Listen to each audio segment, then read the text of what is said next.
Deebo and Bosa update. What did Kyle Shanahan, John Lynch, Jed York say about the cornerstones of the franchise? They're going to be long-term guys, right? Long-term 49ers, long-term 49ers, and they should be. They really should be. The discussion of trading Deebo Samuel that kind of popped over the weekend. I understand the discussion, but when you put, I mean, I understand. Well, here's what I understand that it can be. Think about what you could get, but at the same time, like, is it enough?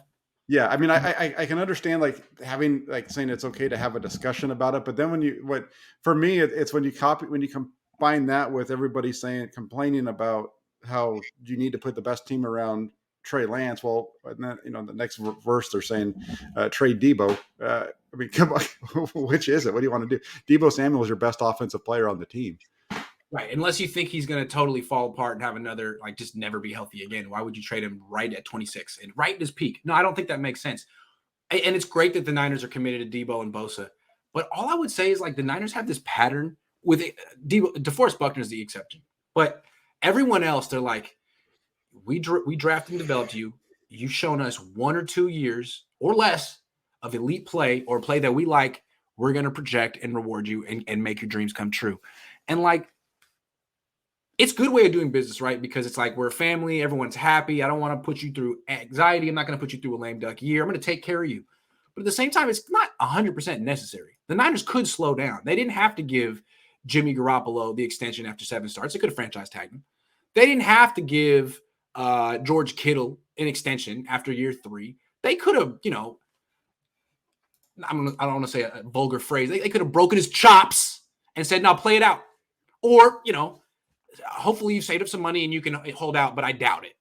So we don't care what you think of us. If you like us, go play football. And if you do it again, we'll pay you. The Niners don't really do business like that, except with Buckner, who at that point they were like, we don't want to keep you against your will. It's not going to work out here. We'll send you somewhere else.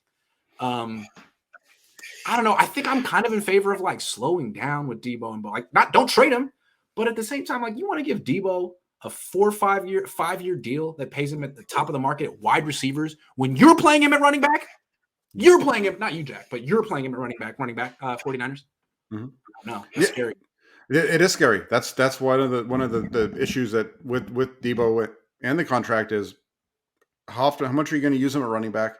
And secondly, he hasn't shown the ability to stay healthy for, he's had injury issues going back to South Carolina. So is he going to be able to is he going to be able to come back here in 2022 and do the same thing he did in 2021? Because if he can, it's going to be extremely impressive. Yeah. But that's the biggest issue when it comes to Deebo Samuel, because I think the potential for Samuel is off the charts.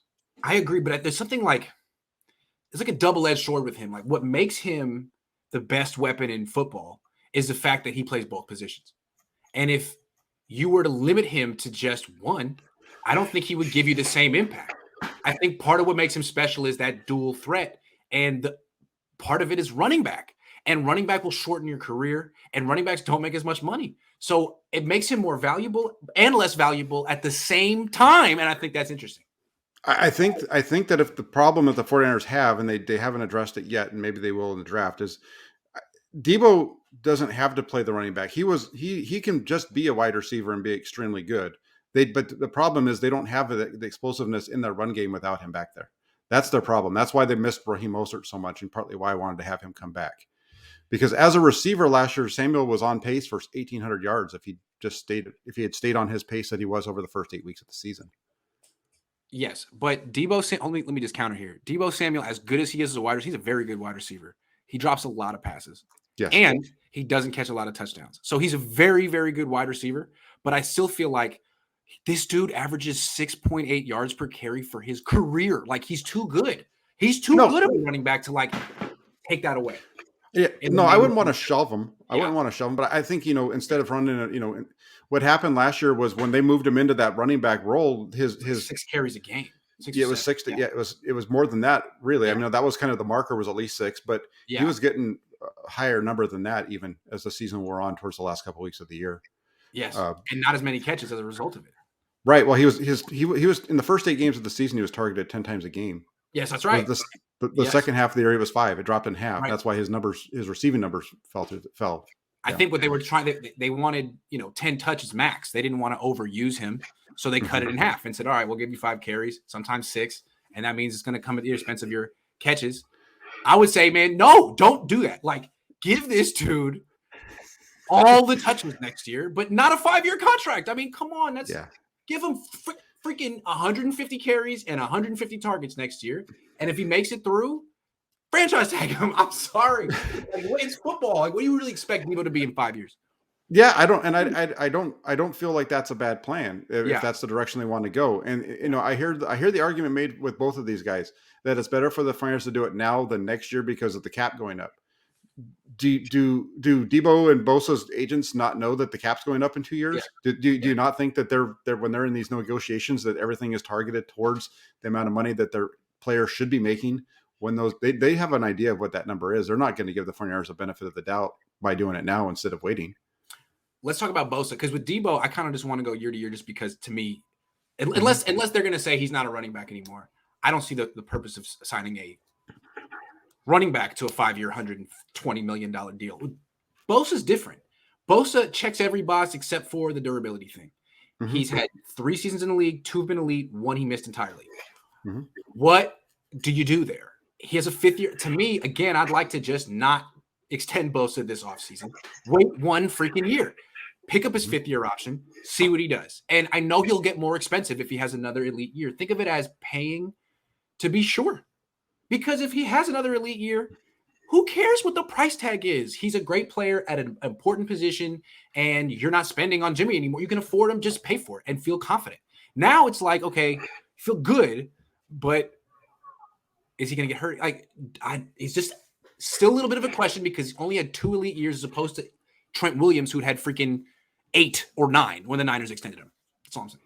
Yeah, no, I agree with you. I think both of these guys are similar in that they both have history. They both have injury histories that predate their time with the 49ers. They both had injury. Yeah, he had the injuries at Ohio State. That's what high school too. In high school as well, and then they both missed. They combined played 9 games in 2020. That's right. And so they're both kind of in a similar situation. And I wouldn't have a problem if neither one of these guys were signed. Next year you put one on the 5th year option, the other one goes on to the franchise tag. But that's not how the Niners do business anymore. They're going to take care of their guys, right? Generally, I mean, generally that's the case. I don't know what the franchise tag would be next year, but it seems like it's going to be pretty high when you consider the new receiver deals that are being signed.